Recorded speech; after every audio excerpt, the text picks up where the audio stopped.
Hi guys, James at Rampant Lion Reviews again for you today with another beer review. For this one we are going to head over to America once again, and this is actually an American first on the channel. We're going to try my very first beer from the state of Louisiana. So we're going to go to Abita Springs, which is about 30 miles or so to the north of the capital city of New Orleans, and we're going to have a taste of a beer from the Abita Brewing Company. So this is the Wrought IPA, and I have to give a shout out with this review, of course, the beer review stalwart on YouTube, Jay. He's got his own channel there, which I think is just called Ronald on the actual channel, but if you search Louisiana beer reviews you will find him, and he does a lot of Louisiana reviews and some other quite quirky American beers, so do check out his channel if you haven't heard of it before. I would be surprised you're watching my channel if you hadn't heard of Jay's. He's been around for a good bit longer than I have. But anyway, as is usual with my beer reviews then, I'll take you through a very brief history of the company itself. It will only be a minute or two long, but if you want to get straight to the tasting, just fast forward. The brewery website's in the video description for you below, along with a link to my other reviews that hopefully I can do from Abita in the fairly near future, and there's also a link there to my Untappd profile and my Facebook page, so please add me as a friend on Untappd and feel free to like the Facebook page as well if you have enjoyed the reviews. Your support there would be much appreciated. But anyway, to tell you about the company itself, Abita Brewing Company, as I told you, is based in the small town of Abita Springs, about 30 miles to the north of New Orleans in Louisiana, and I've been there actually quite a few years ago. It was before Katrina hit, and thankfully the city, quite a rich city and culture incidentally, is beginning to recover, and recovering quite well in fact. But the company was founded in downtown Abita Springs in 1986 by Jim Patton and Rush Cummings, and Jim Patton's actually quite an interesting guy to go and read about. He's got a lot of brewing experience and apparently a very influential figure in the American craft brewing renaissance as well, and he was an anthropologist by trade as well, so he's got quite a few interesting publications. But the original site of the brewery, founded in 1986, is now just the brew pub, but it's run independently, although it is run in close partnership with the brewery. But the new brewery is located on Highway 36, and they opened this up in 1994. But in 1986 the brewery had only a modest capacity of 1,500 barrels per year, and the original beers at this time were the Abita Amber and the Golden, but now the brewery has 8 year-round brews, 5 seasonals, a few harvest beers as well, 4 harvest beers, various big bottles, and special cask edition beers as well that you can only get in the brew pub and at the brewery tap room. But the first bottles were released in 1989, and since then the brewery have grown really quite strongly actually, and as of 2012 Abita were producing 130,000 barrels of beer annually, which made them the 24th largest brewery in the US by production volume, and now the beers are exported to 46 US states, Puerto Rico, and obviously since I'm getting them in Scotland, even further afield than that. But anyway, that's your brief history of the Abita Brewing Company. Just to list the other beers you can get from these guys, of course Abita are very well known for the Abita root beer as well, not a common drink in Europe actually, so I'll need to try that the next time I head over to the States. But in their flagship range they have the Amber, the Light, the Golden, the Giacomo IPA, which is a very decorated beer I'm led to believe, the Purple Haze, the Restoration Pale Ale, Turbo Dog, and the Wrought IPA. In their seasonal range they've got the Mardi Gras Bock, the Spring IPA, Seersucker Summer Pills, Oktoberfest and Christmas Ale. In the harvest range they've got the Grapefruit, the Strawberry, Lemon Wheat, and also the Pecan beer as well. And as I said, they've got several big bottles and some canned beers as well. I think it's their flagship beers and some of the harvest ones and things that they put in the cans, but very, very popular brewery, and with them being around since 1986 they're getting very close to their 30th anniversary, so quite an established company. And it was cool, I just noticed, I usually keep an eye out for some of the more unusual American beers when I go out to my beer shops in Glasgow, and I just saw this one and noticed it was from Louisiana, so I thought I had to invade Jay Therrio's territory for this one. So it should be an interesting beer, and it is rated really highly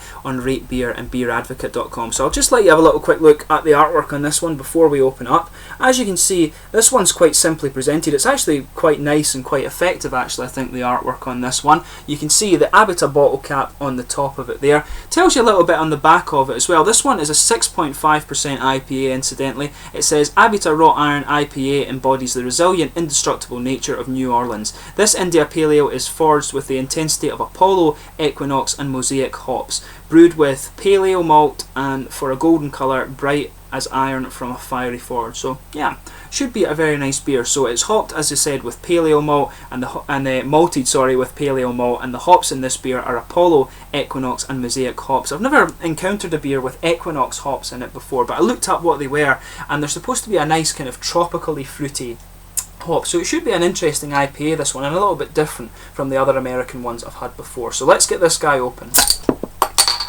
So as you can see, a nice smoky opening on the beer there, and you can really smell some of that tropical fruit coming out this as you open it up there. It's a little bit like papaya and a bit of mango or something like that coming out of it. Really quite interesting. Maybe that's the Equinox hop coming out. But yeah, as you can see, really attractive looking beer actually. Just a little bit more in there. You don't waste beer in Scotland, of course, because that's sacrilege in our culture. But yeah, as you can see, it's poured a really nice kind of bright orangey amber colour. I'll just bring up the light and let you see that properly. There you can see the colour of it quite nicely. Bright orangey amber colour there. Not transparent actually, hazy if I put my fingers behind it. Like you can see, there's a 2-finger frothy, slightly cream coloured head on this one actually. Not completely white, definitely a creamy coloured head on this one. But it looks very nice. There's 1 or 2 teeny little particles of sediment floating around at the bottom of the glass there, and some big bubbles of carbonation sticking at the side of the glass, and some little ones just going up towards the bottom of the head there. But it looks a very, very nice beer for this one. So let's have a smell of it and see how we get on. So as you would expect, big tropical fruit flavours on this one, or big tropical fruit aromas rather. So there's a nice orangey citrus in this as well. You can pick that up too, and you would usually get an orangey citrus from the Apollo hops, and a little bit from the Equinox as well. A big citrusy orangey nose, both from the Apollo and the Equinox hop. I had to look up, I know the Apollo hop, but I had to look up what you would expect from the Equinox hop, because like I say, I'd never encountered it before. But there's a good bit of tropical fruit coming through from this one, and this is the Mosaic and the Equinox hops coming out there. And I want to say, it's a little bit like papaya, and there is a wee bit of grapefruit in there, but it really does remind me of papaya, and a little bit of mango actually coming out of the aroma there. Maybe some peaches, but peaches are usually a little bit sharper, I think, so I want to go with papaya and mango in this one. I make a lot of fruit juices, so I'm actually quite good at picking out the fruits in the beers these days, but I really think papaya on this one. But there's a bit of a resinous note in there as well. Just a little bit of pine resin, but it's very subtle. That's from the Apollo hop again. The Apollo one is quite a good hop to use in your brews if you want to put a lot of big kind of dry bitter piney resin in the beer. But there's a bit of floral aromaticity as well. That's another property of the Mosaic hop, and a little bit of earthiness again from the Mosaic hop as well. And there's a definite light bready characteristic just underpinning the beer, but of course the main focus of your aroma when it comes to an IPA is obviously the hops. So some nice big orangey citrus, bit of tropical fruit as well. As I was saying, I think it's papaya and mangoes in this one, but some nice resinous notes. A little bit of earthy character coming out, but a nice floral and aromatic thing, mainly mixing with that nice, that sort of nice kind of orangey, tropical, citrusy, grapefruit flavours. Really quite a lot of stuff going on in this beer. You can pick up a wee bit of a kind of limey or appley a note from this as well, and I think that's the Equinox hop again that has a little bit of an interesting character like that. A little bit of a kind of lemony, limey and kind of appley note you're supposed to get from the Equinox hop. So really quite interesting to think about that a little bit, since it's a hop I've never encountered. But for this review, I'll toast to Jay Therio, a good friend when it comes to talking about beer, and I'm sure he'll laugh at this, but quite a big enemy when it comes to politics. The Scottish independence supporting atheist doesn't really go down too well when pitted against the American conservative, I think the Catholic conservative in America, but it's all in good fun. So anyway, to Jay Therio, cheers. My very first Louisiana beer review. I've invaded your territory, feel free to do it back to me with Scottish reviews. Slàinte.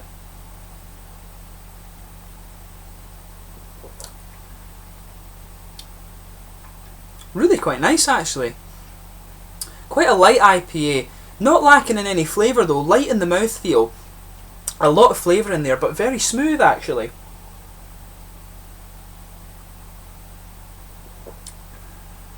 Yeah, not really too much in the way of dry character coming out of it initially.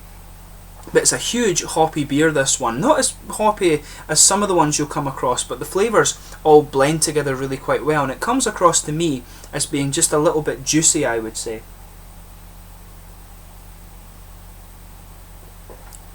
But yeah, we've got a nice juicy orangey citrus just kind of underpinning the whole flavour of this beer, if in my opinion. You've got a bit of the tropical fruits just on top of that, and I think, like I was picking out from the aroma, it's a bit of papaya, and there is a little bit of grapefruit in there, but it's not, the grapefruit really isn't too prominent, it's just a little mix of flavour in there. And around the very front the front of the tongue there, and a little bit towards the back of the tongue too, that's where you're getting these kind of tropically and citrusy orange fruits. You'll feel a little oily bubble forming just behind the very front curve of your tongue there, and that's where you're getting this nice juicy orangey citrus coming out. And some of these, there's just a little bit of grapefruit mixing in with that. It's really quite nice, but I want to say papaya and a little bit of peach maybe coming out in this one, maybe even some mango in there, but an interesting but not too prominent tropical fruit aroma. I think this beer is more about the orangey citrus.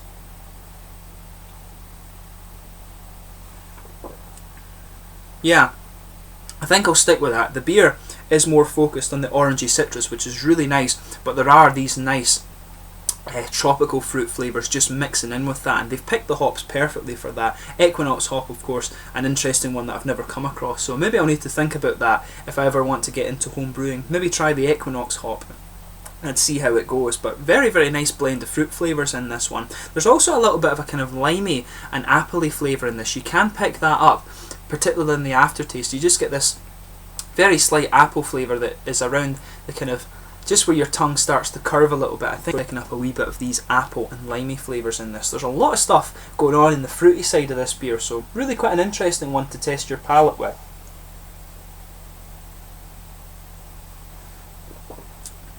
But there's a bit of a floral and aromatic hop to this one as well. And there is just a touch of pine resin, but that's again very, very mild. It is more about the kind of slightly floral and aromatic flavours this, and they actually kind of balance out the nice juicy fruity orange quite well actually. It gives you a little bit more of a dry character to balance out that nice juiciness that you get from the orangey citrus.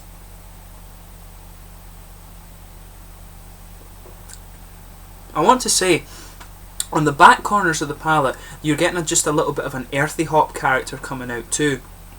So that's quite an interesting balance between the malt base, which incidentally is just a light kind of bready malt base there. It's typical pale ale malt that's gone into this, so that's exactly what you expect, just a light kind of coating of a lightly bready characteristic over the middle of the tongue there. There's no kind of caramel sweetness in this one, but it works well for the beer because of the juicy oranges. You don't really want to drown out your orangey flavours in this one by using too much caramel or something like that, but the light bready malt base from the pale ale malt works brilliantly for this beer. And this one, of course, is more about the fruits, and it's well balanced by those nice florally and aromatic notes as well. It's just a very well balanced IPA, probably one of the most well balanced ones I've come across. Not the most punchy IPA, I would say, but in terms of balance of flavour, it really is excellent, and I really like the ones that have the orangey flavours in this. So for me, this one kind of hits the spot, and it's quite sessionable as well. So if you went to the bar, you would want to drink one or two of these. It's a really nice sessionable IPA, and for me, like I say, I enjoy the orangey flavours, and the little tropical elements you have in it just blend together very, very well. So a very nice IPA actually. As your mouth adjusts to the beer, I really think that there's a bit more of the dry character coming out from the aromatic hops, and perhaps just a little bit of that kind of subtle pine resin just builds up and gives the beer a little bit more dry character, particularly around the front curve of your tongue there. So it's quite interesting just to see how this beer kind of changes a little bit as you drink it, and it warms up obviously a little bit too. So, but overall, in terms of the flavour, you can't fault it at all. It's a nice, well blended flavour. It focuses more a little bit on the juicy oranges, but with a nice little bit of an aromatic hop on it to just balance that out. So there's a good blend of flavours in this one, and a nice light bready malt base in this. So for me, it works very, very well. I've quite enjoyed this one. So in terms of the mouthfeel of this, I would say definitely mid-bodied actually.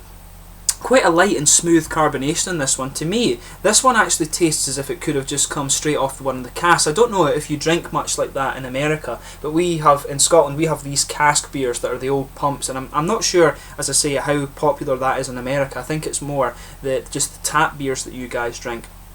But this one tastes very smooth, and it almost has that kind of cask ale smoothness to it, I would say. But it's got a nice juicy hoppy characteristic to it. It has, around the edges of the tongue, it's a little bit dry from that florally, aromatic, slightly pine resiny flavour. So it blends together quite well. In the aftertaste, it's the florally aromatic characters that are just lingering there and giving you some of the dry characteristic of that beer. But there's a good juicy fruitiness to the beer too that just balances that out.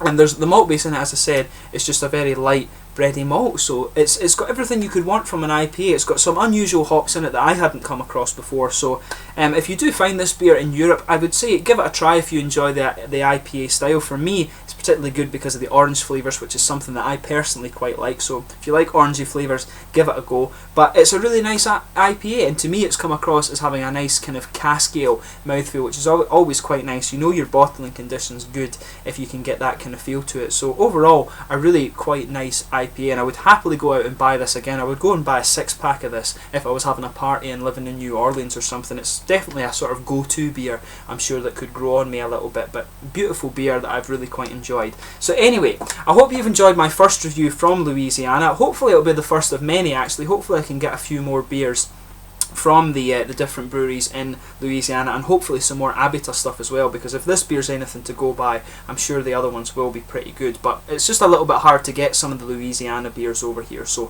hopefully I can sort some more out for you in the near future. But I hope you've enjoyed this beer review. As always, let me know in the comments section below your own thoughts on the beer. As I said before, feel free to like the Facebook page and add me as a friend on Untappd.